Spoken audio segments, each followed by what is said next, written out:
science. My dear friends, today I'll teach you word. आज मैं आपको वर्ड पढ़ाऊंगा.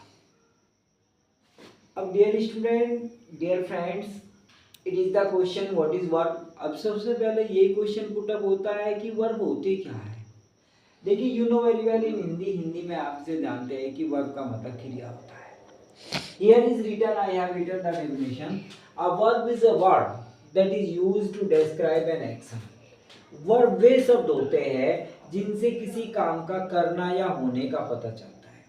जो किसी कार्य के होने या न होने के बारे में बताते हैं वे वर्ब होते हैं. वे सभी शब्द जो किसी कार्य के करने या होने को बताते हैं वे वर्ब कहलाते हैं. कैसे भैया?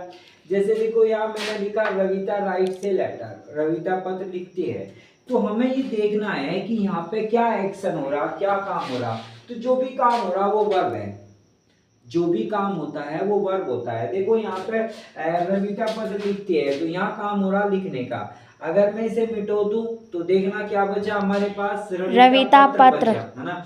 तो रविता पत्र क्या काम हो रहा, कुछ भी नहीं बताएगा कि क्या काम हो रहा है या नहीं हो रहा. तो जिन शब्दों से हमें किसी काम का करना या होने का पता चले वे वर्ब कहलाते हैं. In English we can speak like this, a verb is a word that is used to describe an action. Verb वे शब्द होते हैं जो किसी काम के करने या होने का के बारे में बताते हैं.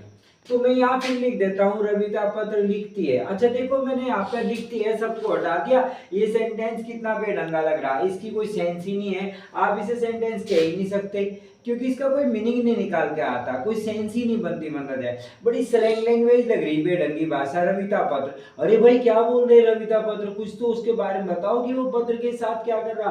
तो जो भी एक्शन हो रहा, जो वर्ब हो रहा हमने लिख दिया. फिर रविता पत्र लिखती है. लो सेंटेंस की सेंस बन गई, सेंटेंस सही हो गया. मतलब है रविता पत्र लिखती है. तो यहाँ जो लिखती है शब्द है वो किसी कार्य के होने या न होने को बता रहा. कार्य हो रहा लिखने का. तो जो भी शब्द किसी कार्य के होने या न होने को बताए वे वर्ब कहलाते हैं. ऐसे ही अगर मैं यहाँ पे इंग्लिश सेंटेंस में ये राइट्स हटा दूं तो ये सेंटेंस का बड़ा बेढंगा सेंसलेस लगा. मतलब जैसे हिंदी का सेंटेंस लग रहा था ऐसे इंग्लिश का सेंटेंस पता ही नहीं चल रहा क्या काम हो रहा. और मैं अब यहाँ अगर राइट्स लिख दूं तो राइट्स से पता लग गया कि लिखने का काम हो रहा.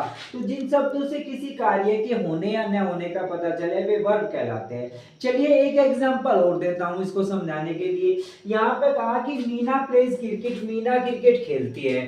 तो यहाँ पे काम हो रहा मतलब है खेलने का. तो जो भी काम होता है वो वर्ब कहलाता है. अब देखिए अगर मैं इसे यहाँ से रिमूव कर दूं, यहाँ से इसको मिटो दूं, रेज कर दिया. देखिए अब क्या बचा, मीना क्रिकेट बचा. अब ये सेंटेंस कुछ है ही नहीं, मतलब है मीनिंगलेस है, कोई मीनिंग ही नहीं है इसका. There is no meaning here. इसका कोई मीनिंग नहीं है सेंटेंस का. ये तो स्लैंग लैंग्वेज बन गई. कैसी लैंग्वेज बन गई? स्लैंग लैंग्वेज, बेढंगी भाषा गवारों की.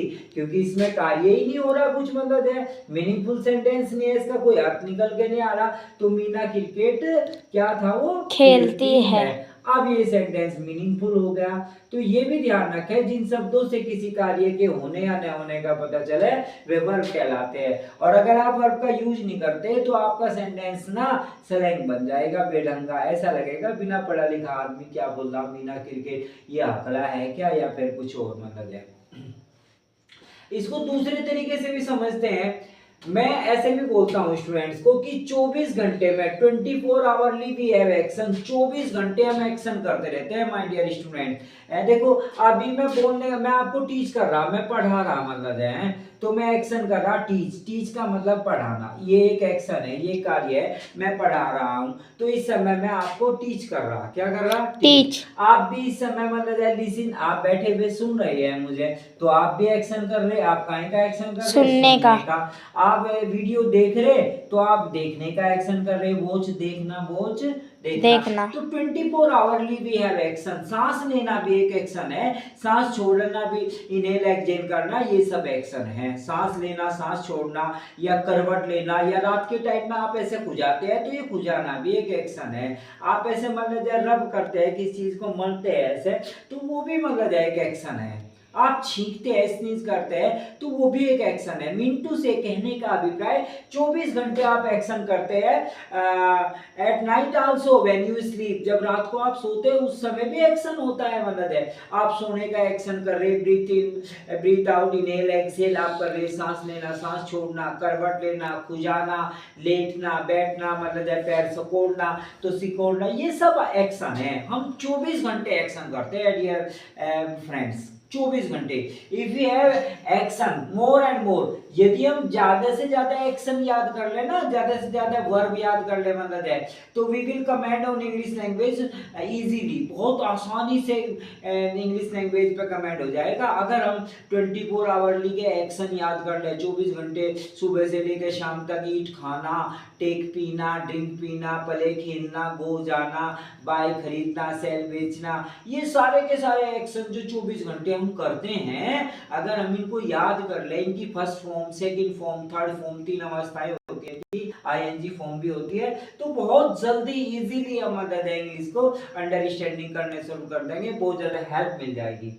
तो खैर मिंटू से फिर मैं अपनी बात कर रहा हूँ कि 24 घंटे हम जो मतलब है करते हैं वे एक्शन या वर्ब कहलाते हैं। There are lot of action, 24 घंटे में बहुत सारे एक्शन किए जाते हैं, मतलब 24 आवरली वी हैव एक्शन, 24 घंटे हम कार्य करते रहते हैं। तो इसका मतलब ये हुआ कि ये प्ले एक एक्शन है, ये एक वर्ब है, और ये राइट यहाँ पे एक वर्ब है। मैंने कुछ एग्जांपल यहाँ भी लिखे, रीड, राइट, प्ले, ईट, मैंने बता भी दिया 24 घंटे एक्शन होते हैं, खाना पीना, सोना धोना रोना, ये सब एक्शन है, ये सब वर्ब है।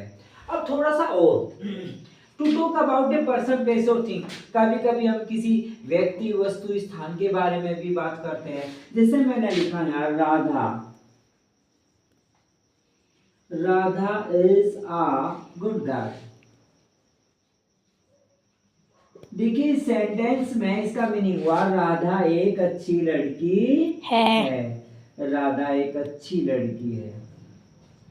अब अगर हम इस सेंटेंस से इस है शब्द को हटा दें यहाँ से, तो देखो ये सेंटेंस कैसा लगेगा, राधा एक अच्छी लड़की, राधा एक अच्छी लड़की। अब हमें किसी व्यक्ति के बारे में कोई सूचना मिली ही नहीं, वो है या थी कुछ पता ही नहीं चला, मतलब है तो वर्ब वे शब्द भी होते हैं जो किसी व्यक्ति वस्तु स्थान के बारे में सूचना देते हैं, ठीक है ना। इनके बिना सेंटेंस अधूरा रहता है। अब सूचना मिल गई कि राधा एक अच्छी लड़की है। लो तो ये भी एक वर्ब है, मतलब है in English we can say is, English में इज है ये, अगर हम इसे इज को हटा दो तो देखो सेंटेंस मीनिंगलेस लगा, सेंसलेस लगा, स्लैंग लगा, तो यहाँ पे हमने इज लगा दिया।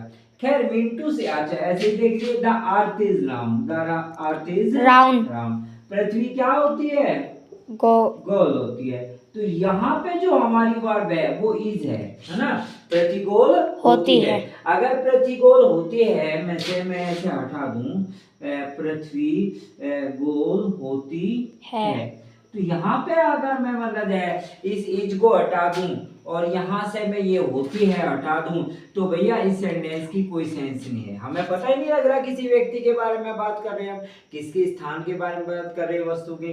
तो पृथ्वी गोल होती है, ये भी हमारी एक वर्ब है, ये भी हमारी एक वर्ब है। अच्छा इनके बारे में लंबी चौड़ी बात जो है मैं नेक्स्ट पार्ट में करूंगा, वर्ब के प्रकार बताऊंगा, भाई आपको समझाना है कि मतलब एक्सिलरी वर्ब भी बताऊंगा, फिर ऑर्डिनरी रेगुलर वर्ब कौन सी होती है, वर्ब के बारे में डिटेल से मैं नेक्स्ट टाइम करूंगा। It's an introduction about the verb, ये वर्ब का मैंने केवल इंट्रोडक्शन दिया आपको, और नेक्स्ट पार्ट में इसका जो सेकंड पार्ट होगा ना वर्ब का, उसमें मैं इसको थोड़ा सा डिटेल करूंगा, फिर थर्ड पार्ट में और ज्यादा डिटेल करूंगा। इससे बाय एंड बाय धीरे धीरे करके ये पूरा चैप्टर क्लियर हो जाएगा। आज पहले इंट्रोडक्शन ही, इंट्रोडक्शन को समझने का प्रयास करना। एक बार फिर बता दूं 24 घंटे जो आप कार्य करते हैं वे सब वर्ब कहलाते हैं, वे सब एक्शन कहलाते हैं। सोना, हंसना, बोलना, खाना पीना, धोना, ये सब वर्ब होते हैं, और ये भी वर्ब होते हैं इज और ये। इनके बारे में डिटेल से ये कितने प्रकार की होती है कैसे, मैं पार्ट 2 में करूंगा, मतलब है। ओके स्टूडेंट्स, नमस्ते, थैंक यू।